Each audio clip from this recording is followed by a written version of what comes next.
Chegamos para mais um momento de sabedoria. Bora meditar na palavra? Muito bom dia, meu irmão. A paz do Senhor Jesus, chegando aqui para mais um momento de sabedoria. Bora meditar na palavra? Hoje eu quero trazer uma passagem, um versículo que, mais uma vez, ele tem sido interpretado e pregado de maneira errônea e egoísta. E eu quero aqui, através da luz do Espírito Santo, trazer clareza para esse texto aqui.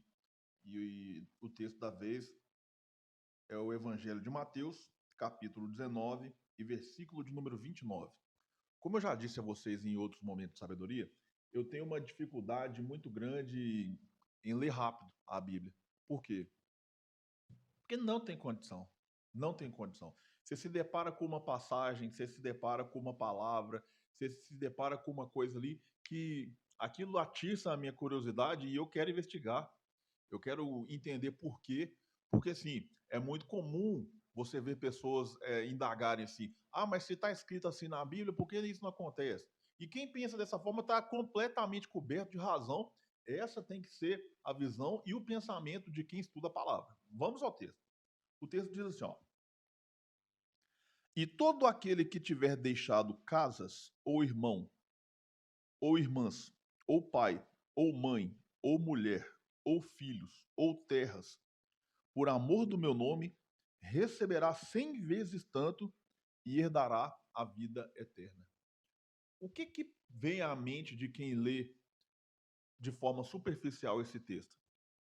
O que vem à mente de milhares ou até milhões de pessoas que estão dentro de igrejas hoje e ouvem o pastor pregar uma palavra como essa de forma superficial?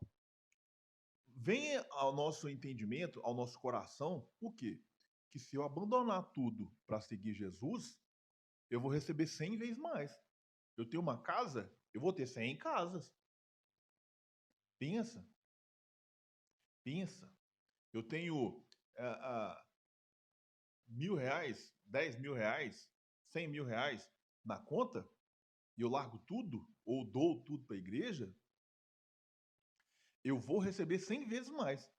Não sei você, mas eu já ouvi essa interpretação algumas vezes.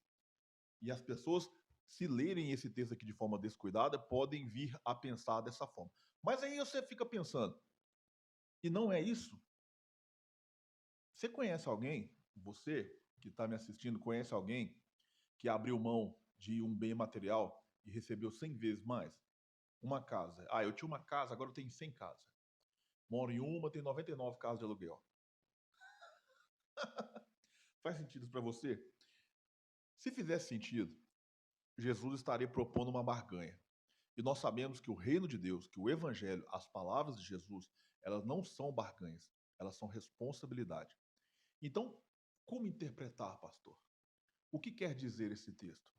Nós podemos simplesmente linká-lo com a mesma menção desse texto proferido pelo irmão Marcos, aqui no capítulo de número 10 e o versículo de número 29 e 30, que diz assim, ó: E Jesus respondendo disse: Em verdade vos digo que ninguém há que tenha deixado casa, ou irmãos, ou irmãs, ou pai, ou mãe, ou mulher, ou filhos, ou campos, por amor de mim e do evangelho, que não receba 100 vezes tanto, já neste tempo, em casas, irmãos, irmãs, e mães, e filhos, e campos, com perseguições.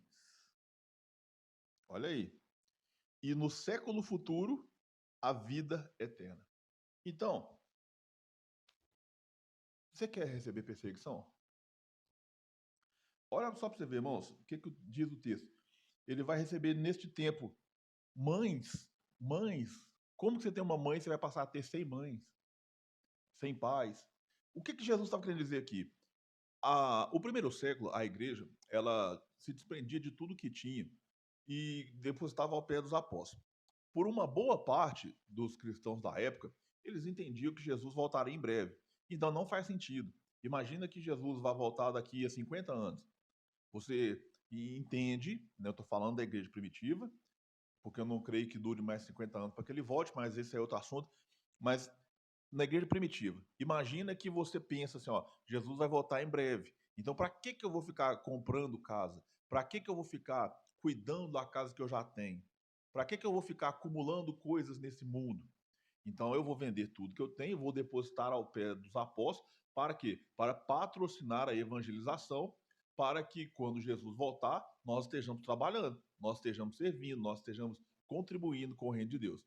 Só que foi passando o tempo, passando o tempo, passando o tempo, eles viram que Jesus não voltaria naquele período. O próprio apóstolo Paulo, depois, instruindo a igreja, ele mesmo falou, por exemplo, na segunda carta de Paulo à cidade de Tessalônica, do capítulo 2, ele diz assim, e os versículos de 1 a 5, 6 aproximadamente ali, ele diz assim, irmãos, não será assim.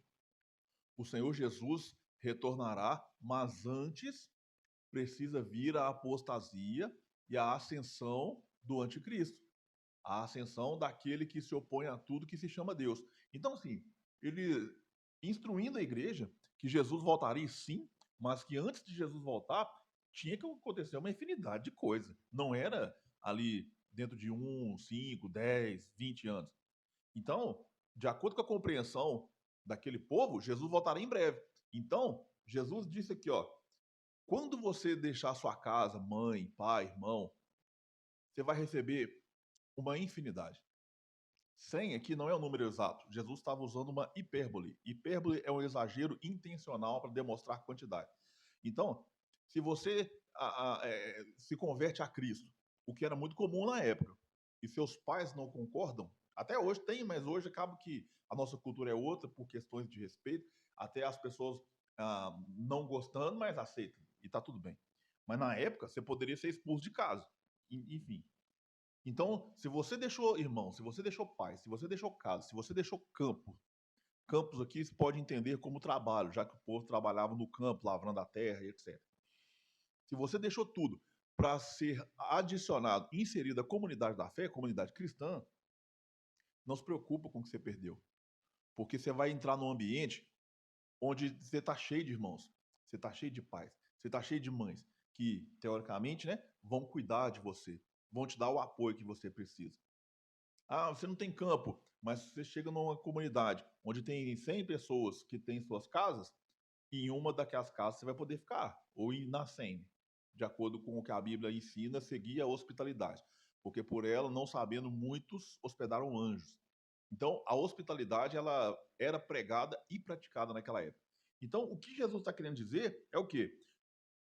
Qualquer um que deixar ele, deixar campo, deixar casa, deixar família, deixar bens, você vai receber 100 mais ainda neste tempo, que é o que diz no livro de Marcos, que não diz no Evangelho de Mateus. Ainda nesse tempo. Então, é nesse tempo aqui. A partir do momento, pastor, mas na minha igreja não acontece isso. Bem, isso é um erro. Um erro. Porque a Bíblia, ela nos orienta, ela nos ensina o quê? A sermos uma só família na fé. Se tem alguém precisando, todo mundo se reúne e ajuda aquele que está precisando. É assim. Só que aí nós vamos entrar em outras questões. Mas tem gente que é esperto, fala que está precisando sentar, ou não quer trabalhar, correr atrás e viver das coisas dos outros. Tá, beleza. Isso aí é outra história. Mas o fato é que se legitimamente alguém está passando por situação difícil e não tem conseguido sustento, a igreja precisa ajudar. A comunidade da fé precisa se juntar e ajudar. Mas tá, aí vem. E perseguições? Então, perseguição, você acha que é uma vitória? Você acha que é uma bênção? Você acha que é algo que todo mundo busca? Senhor, envia a perseguição, meu pai, para mim. Envia alguém com a arma para me matar, meu pai. Irmão, para. Você entende? Então, assim, olha só como que muda a visão do texto quando a gente investiga.